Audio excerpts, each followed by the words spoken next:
guys, welcome back to my channel. I'm so glad that you joined me today.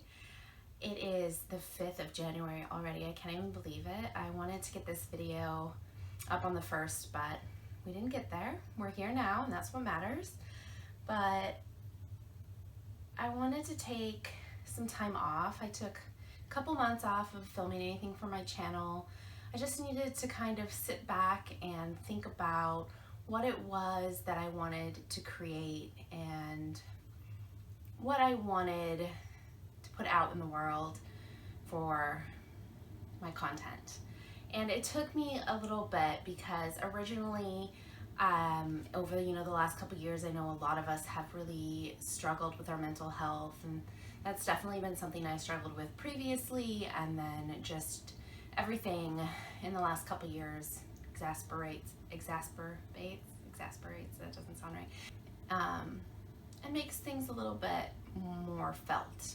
So I was struggling and didn't want to get out of bed and all those things, and making my YouTube channel was just that thing I needed to kind of give me some creative outlet, a way to do things, a purpose.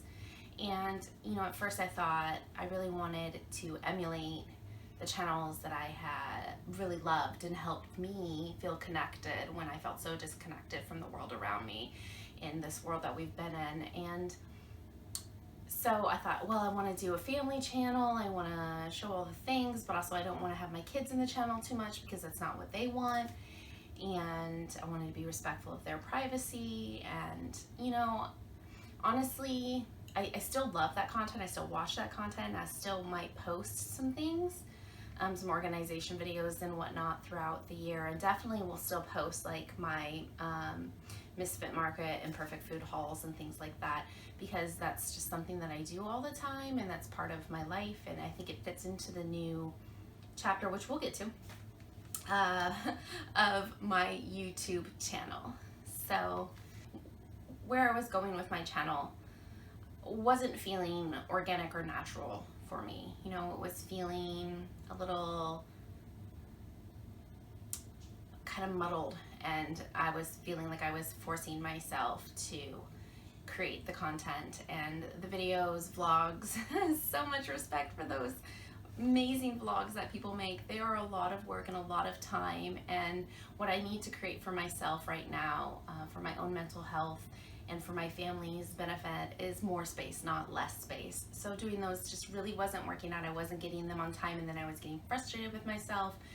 And this is just my creative outlet, so it's not like this is bringing in any kind of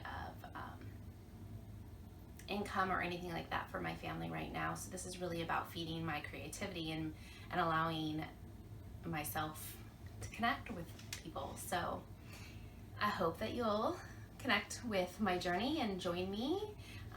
And if it's not for you, that's okay too. I mean, there's so many YouTube channels out there. I'm sure you'll find the people that are your people out there as well. So what I've decided that I want to do, and that I was actually going to do off camera, I'm going to do on camera, is a no by year. I was really inspired by Hannah Louise Poston and all the things that she is. She's fabulousness. I'm sure you probably know of her. If not, you should go check out her channel. She is amazing, and she started her YouTube channel with a no by year. And she does a lot of makeup reviews and things like that as well, which of course I love makeup and beauty, so I love her, just everything about her channel. And she was just really talking about her relationship with shopping and buying and consuming and how that was. Well, you should go watch her video. She's gonna explain it in her own words that are better. But it just really resonated with me. I'll definitely link some of her videos down below. I think I can link her whole playlist of her no by year, because she has a link for that on her channel. So I'll link that down below so you can check that out as well. She's amazing. And so at the end of the year, she also happened to update her no buy rules, and I was like, okay, this is a sign. I need to actually do this no buy. I need to put myself out there. I need to, push myself a little bit further. I definitely have had a really unhealthy relationship with shopping, especially through the last couple of years. that need to fill that need to fill an emptiness inside with things, you know. And it's more than that. It's so much more complicated, and that will definitely be a whole nother video. Today's video is a focus on how I'm going to start my no-buy year and what my rules are. That's Hannah Louise Poston's #1 recommendation, is having rules, clear and exact rules. So really well thought out. So I spent the last week really thinking about what I wanted my no-buy year to look like, what actually made sense for me, what made sense for my family, and things like that. And I'm hoping some of it resonates with you. So I'm going to go over the rules, and I'll go more into why I want to do a no-buy year, like I said, and all my emotions around a no-buy year and all that in another video. But the gist of it is that, you know, my partner works in trade, and it's been an on and off couple years with everything going on, and our savings has gotten completely depleted, and we're just in a place where we need to save money. I'm in a place where my shopping became a problem for me, where I felt like I wasn't comfortable with how I was managing my shopping and the reasons I was shopping and the justifications I was making. Oh, I'm getting it on sale, all these things. And I just felt like a refresh, something to focus on for this year, something to give myself to do other than, you know, mindlessly shopping to fill my time. So here's how I did the rules. I did the rules as yeses. I didn't do them as nos. So these are the things that we can do this year. And then anything that's not on this yes list is a no. So the first thing, and I think one of the most important things, not only in a no-buy year, but in sustainability, and if you've watched any of my previous vlog videos, you've heard me talk about sustainability and how that's an important part of who I am in my life. And so that first rule would be use what you have. So even if you don't like it, use what you have. Like, use up what you have. If you bought it and it's working, and even if it's not your favorite, you know, just finish it up. Just go ahead and use it up. That's like the most sustainable thing you can do, even if it's not the perfect ingredients that align with your values and things like that in a product or something like that, or maybe it's not the perfect thing that you wanted, but it works, then go ahead and use that. So this is use what we have.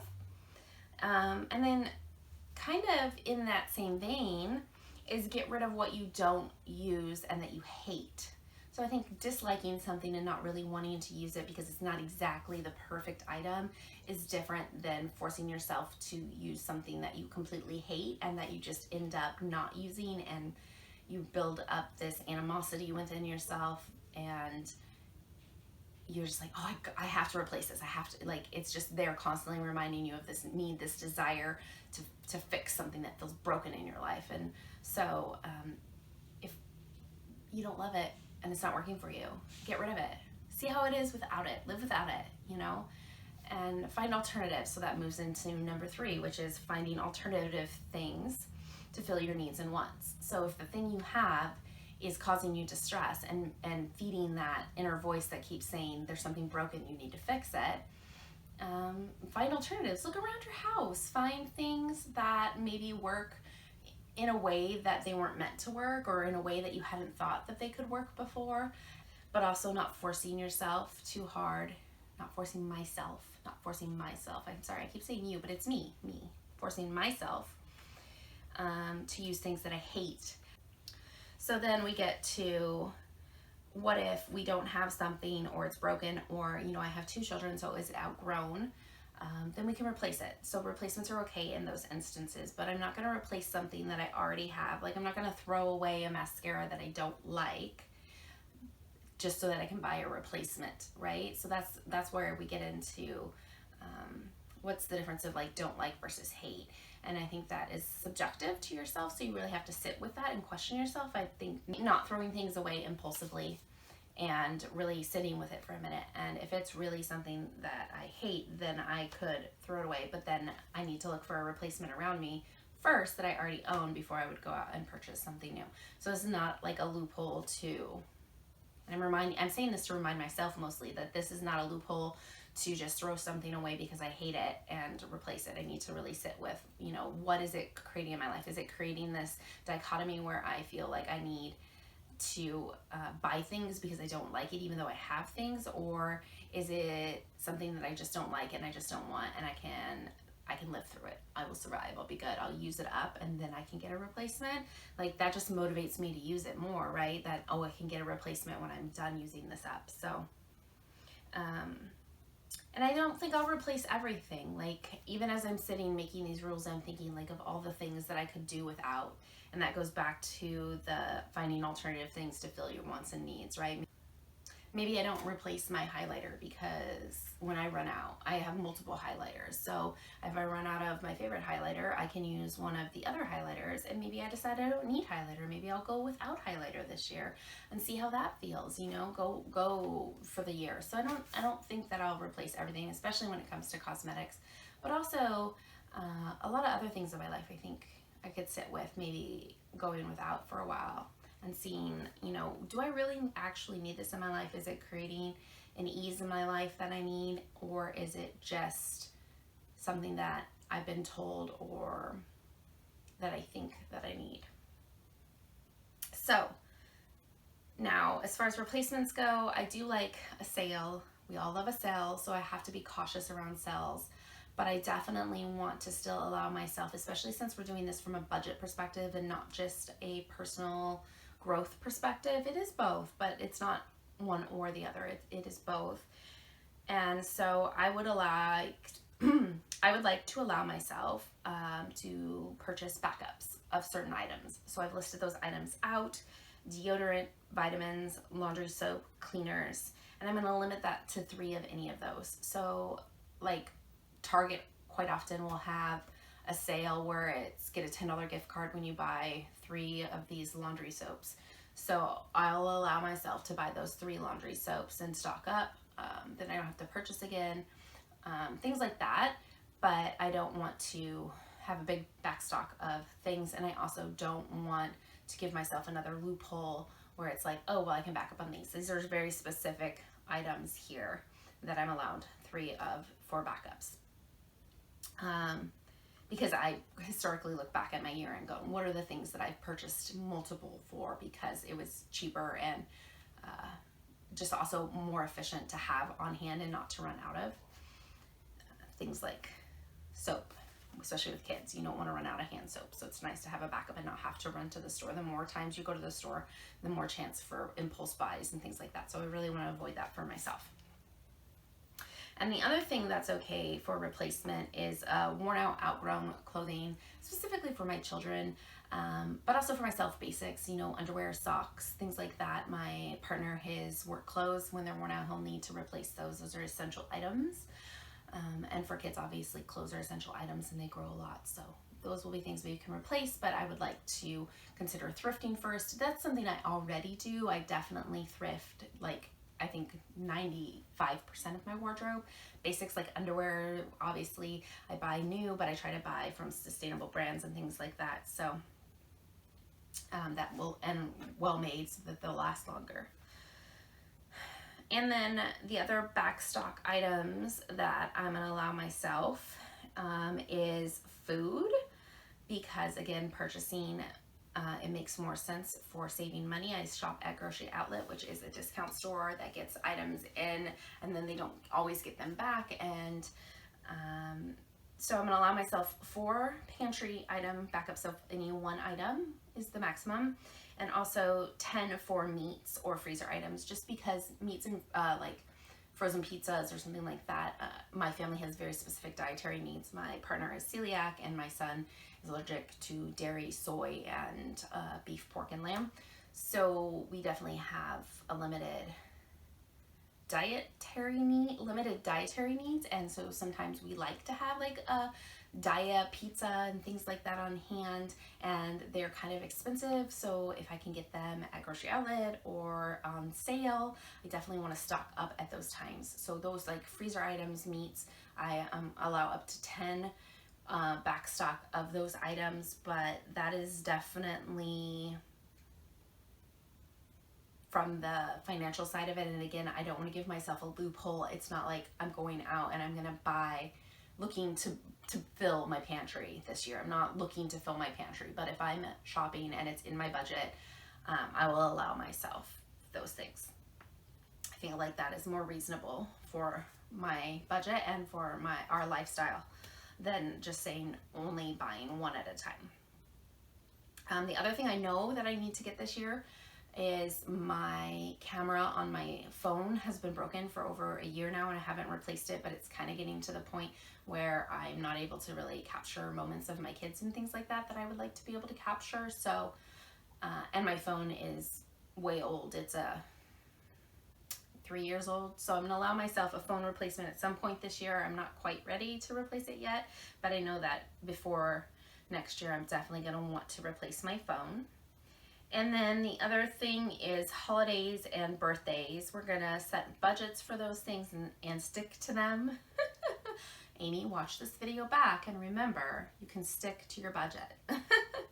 So that's the trick. I did pretty good at Christmas this year, sticking to our budgets. I was really proud of myself, and it really gave me the motivation to feel like I can do this. I can do this next year. And then fast food. I was gonna say no fast food at all, but I want to say that fast food's okay if it's intentional and it's part of our meal planning. Because we homeschool, sometimes we go out like to the zoo all day or things.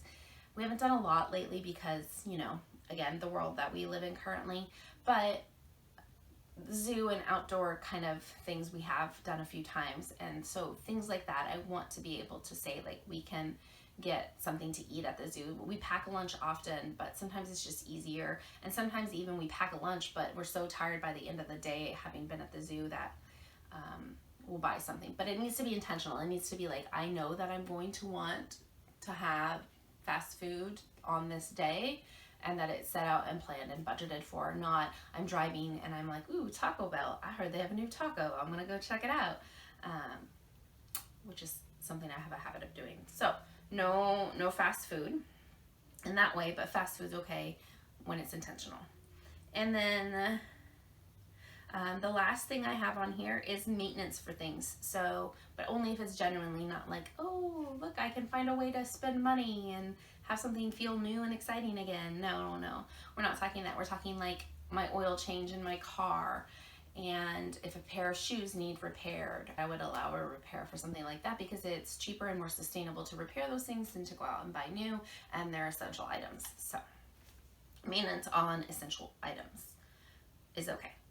So that's everything I came up with this week. I feel like it's pretty well encompassed for how I want to start the year. I definitely want to revisit my rules every month, probably for the first 3 months, and adjust as necessary as I'm kind of leaning in and learning about how this is going to work for me and my family.